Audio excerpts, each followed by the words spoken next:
Bienvenue dans cette vidéo. Aujourd'hui, nous allons découvrir les exercices de gainage. Au même titre que les gammes et les éducatifs athlétiques, le gainage peut s'inscrire dans l'entraînement quotidien de l'orienteur. Mais alors, qu'est-ce que c'est le gainage? Le gainage, c'est un entraînement physique et de musculation qui permet de renforcer les muscles abdominaux et dorsaux.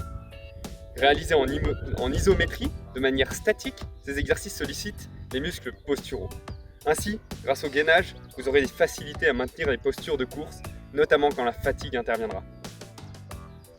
Comme lors de la première vidéo, n'hésitez pas à vous filmer, demander un feedback à un proche, ou encore réaliser les exercices devant un miroir afin d'avoir un feedback qualitatif sur votre posture réalisée. Vous pouvez réaliser les exercices chez vous, à l'intérieur comme à l'extérieur. Tout d'abord, nous allons commencer par les exercices de gainage classiques, afin d'expliquer l'intérêt de ceux-ci. Vous les avez peut-être déjà réalisés, mais savez-vous pourquoi ils sont importants? Le premier exercice est la planche ou le gainage de face. Cet exercice travaille essentiellement la chaîne abdominale et permettra donc de maintenir certaines postures. Il joue également un rôle essentiel dans la transmission d'énergie entre les muscles de la chaîne supérieure aux muscles de la chaîne inférieure. On remarque aussi que l'on sollicite également les abdos pour maintenir une rétroversion du bassin. Allons-y pour l'exercice de la planche. Placez-vous en position planche sur les coudes. Pour réaliser cet exercice, il faudra contracter les abdominaux, avoir un bassin en rétroversion et également ne pas cambrer le dos. Il faudra contracter le périnée et vous ne devez pas être ni trop haut ni trop bas.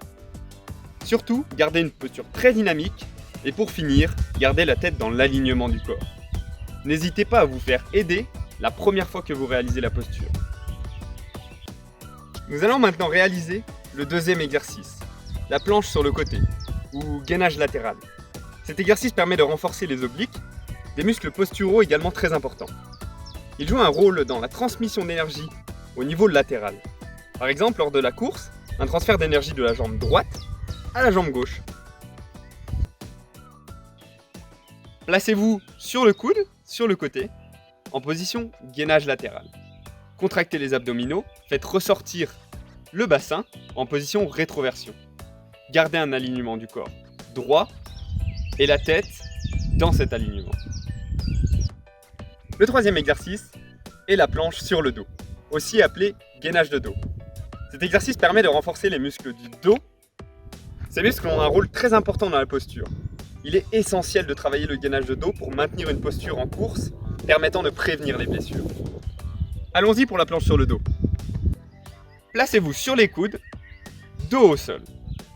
Vous allez alors soulever le bassin grâce à vos muscles du dos. Votre bassin doit être en rétroversion, c'est pourquoi il est important de contracter les abdos. Votre tête doit rester dans l'alignement du corps.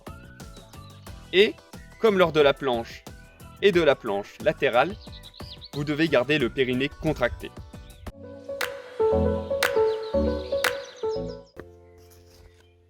J'ai donc présenté les 3 exercices de base du gainage. Maintenant, il faut savoir que les exercices sont des exercices statiques. Or, il ne faut pas maintenir une contraction statique plus de 2 minutes. Avec la répétition, cela pourrait entraîner des problèmes de tension artérielle. C'est pourquoi il est préférable de varier la difficulté en ajoutant des poids ou des contraintes, comme nous allons maintenant le voir. Toujours en partant de l'exercice classique de la planche, vous pouvez imaginer plusieurs variantes. Avec un bras en moins. Vous pouvez aussi également faire avec une jambe en moins.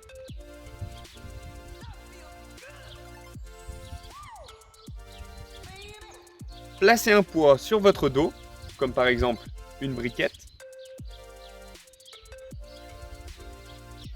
Faire l'exercice sur les mains, bras tendus. Et également combiner 2 difficultés. Sans un bras et sans un pied, par exemple. Variez les exercices en utilisant par exemple une position sur les fesses. Pour la position gainage latéral, vous pouvez tendre le bras, le positionner le long du corps, ou également le bras tendu devant. Pour un déséquilibre plus important, vous pouvez rajouter des poids. Vous pouvez rajouter également un poids sur la hanche. Vous pouvez également enlever un appui au niveau des pieds. Toujours avec cet appui supprimé au niveau des pieds, levez le genou pour ajouter un déséquilibre supplémentaire. Vous pouvez effectuer ce gainage latéral sur la main avec le bras tendu. Et également une petite variante avec la hanche sur le sol et les pieds décollés. Pour la planche, partez de la position de départ. Vous pouvez réaliser la planche de dos sur les mains avec les bras tendus. Toujours sur les coudes avec un appui au niveau des pieds en moins. Avec un appui au niveau des mains en moins. Ou également des petites variantes sur le ventre en soulevant les pieds et les mains. Attention tout de même de ne pas trop soulever les pieds et les mains pour ne pas trop cambrer le dos. Vous pouvez également adopter une position de la table avec les genoux à 90 degrés et les bras tendus. Pour ajouter de la difficulté, vous pouvez tendre la jambe ou alors la placer en position montée de genoux.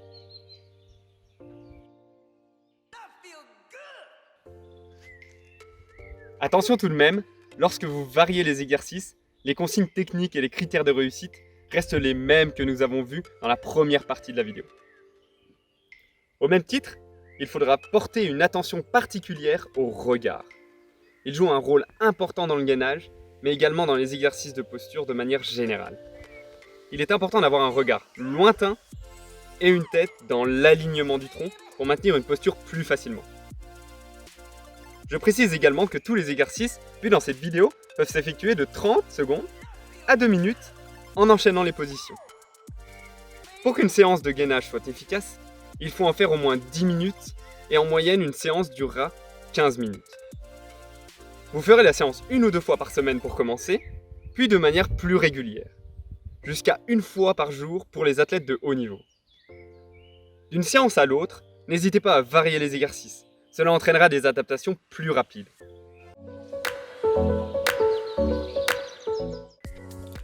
Nous allons maintenant voir les exercices de gainage que nous pouvons effectuer avec du matériel. J'ai donc pris avec moi un Swiss ball, un élastique et un bâton. Vous pouvez alors faire la position de gainage de face avec les coudes sur le Swiss ball ou également avec les mains sur le Swiss ball, les pieds sur le Swiss ball ou alors avec un seul appui au niveau des mains sur le Swiss ball, avec les pieds dans l'élastique, également avec les pieds dans l'élastique, bras tendus, avec un seul pied dans l'élastique, l'autre jambe pliée, et également un pied dans l'élastique, jambe tendue. Pour le gainage latéral, les pieds dans l'élastique, le coude sur le Swiss ball, ou également en position table avec le dos sur le Swiss ball, toujours en position table avec la jambe tendue, en position tendue sur le dos sur le Swiss ball, avec les pieds dans l'élastique. Vous pouvez également mixer les deux avec les pieds dans l'élastique et les coudes sur le Swiss ball. Le placement est essentiel dans ce genre d'exercice. Il faut y porter une attention particulière. Nous allons maintenant voir des exercices spécifiques qui se rapprochent au maximum du placement réalisé lors de la course. En effet, lorsque l'on effectue un entraînement en isométrie, c'est-à-dire avec une contraction statique, les bénéfices se font uniquement sur ces angulations musculaires. Nous allons maintenant voir le gainage vertical. Lors de ces exercices, la posture est vraiment importante. Placez votre pied dans l'élastique, mettez-vous en position, montez de genoux et maintenez une certaine tension dans l'élastique. Vous pouvez faire ça de côté ou de face, cela changera les tensions au niveau des abdominaux. Placez l'élastique dans un bâton et maintenez une posture droite. Vous pouvez également le faire de face ou de dos pour travailler différents groupes musculaires. La position latérale est très intéressante, notamment pour le travail des obliques. Et également avec l'élastique, toujours dans le bâton, de face avec le bâton posé. Vous pouvez aussi ajouter du déséquilibre dans ces exercices en vous positionnant par exemple sur un seul pied, en maintenant bien sûr une posture de course. Ces exercices sont beaucoup plus spécifiques. Continuons avec le gainage vertical avec le Swiss ball. Placez-le contre un mur ou contre un arbre.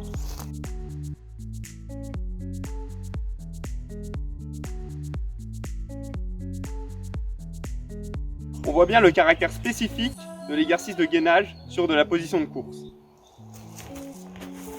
Vous pouvez également le faire en position sur le dos.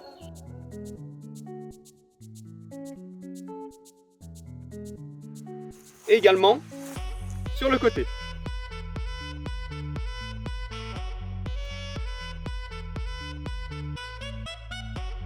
Si vous n'avez pas de Swiss ball, vous pouvez également le faire simplement contre l'arbre, devant,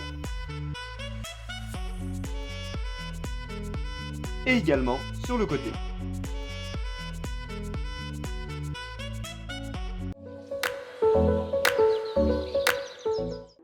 Le gainage est essentiel dans l'entraînement, car il participe à obtenir un corps plus tonique, prévenir ou vaincre le mal de dos, améliorer sa posture, et donc, par ces biais, améliorer ses performances sportives. Nous verrons dans une prochaine vidéo quel est l'intérêt de travailler ses muscles de manière dynamique et non pas en position statique. Vous verrez apparaître des résultats positifs du travail de gainage après 1 ou 2 mois de pratique. Vous arriverez alors à tenir une posture plus stable et également plus longtemps. Petite remarque tout de même pour finir, il est inutile d'effectuer le gainage juste avant une compétition. Cela n'apportera pas de gain immédiat pour la compétition, mais au contraire une fatigue résiduelle. Alors bonne chance pour vos prochaines séances de gainage et à bientôt.